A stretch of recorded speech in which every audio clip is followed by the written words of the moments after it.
earlier on, we distinguished between the idea of a source of conflict and really took the concept that that might be more like a risk factor for conflict developing.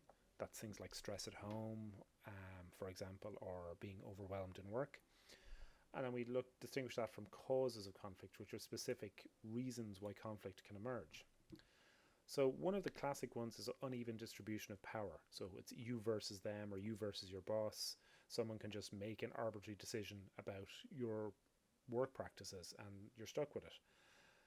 And that's really not optimal from a conflict point of view. And if you think back to many of the discussions you would have had with a more senior manager or a line manager, it typically is more of a negotiation. And I don't mean that as you're sort of saying, well, if you do this for me, I'll do that for you. It's more in the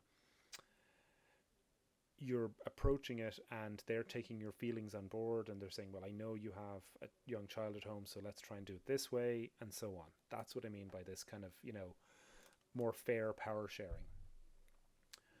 Obviously, hidden agendas are a classic cause of conflict where it's someone being dishonest. And because they're being dishonest, there is that wider gap between sort of reality and what the expectations are.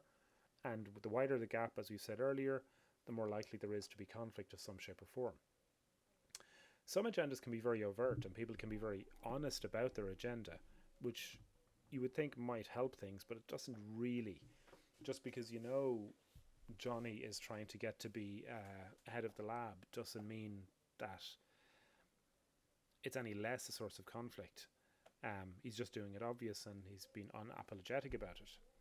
Conflict can come from incompatible goals. So if you have two staff members who want to do something fundamentally different in a totally different way, whatever that is, then they're incompatible. Unless they're willing to kind of negotiate and compromise, they're never going to be able to get anywhere with it. And the classic one is poor communication as well. And that kind of underpins a lot of other things. That if you don't really communicate what's going on really, really well, then you automatically have this gap. And if you have the gap, you have the conflict. So the more communication and honesty that you can bring in, and up to the point of almost brutal honesty, the better. Now, differential viewpoints are obviously another source of conflict, and this kind of relates back to this idea of incompatible goals. But if we take the task achievement one, I think that's quite instructive for understanding exactly what this means. So I'm sure you've worked with someone who has a different view of a good job to you. So you come along and they say, oh, I've done that job, but it's not done to your specifications. So your idea about that task being completed or that goal being achieved is different from their idea. So they feel they've done it because that's what you asked them to do. And you feel that it's not done because, well, you asked them to do something to your standards. And this is if you think about this from a home point of view, we all have certain foibles and approaches to cleaning things or storing things or organizing things. And if it's not done just right for us, then we feel that it's not really done. So that's really the core about that different viewpoint. Obviously, personalities come into this as well.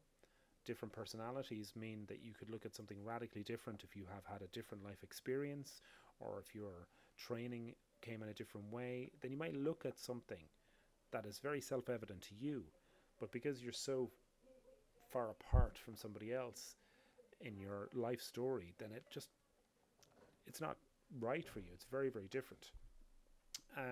Approaches to change actually can be a big one. We're all in organizations that change all the time and really have non-stop change.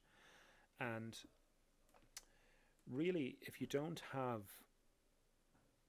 a willingness to change and an ability to change, you will run into conflict situations. It's almost impossible to avoid them. I would say it is impossible to avoid them if you're not willing to change and willing to grow and progress. It's automatically really a source of conflict.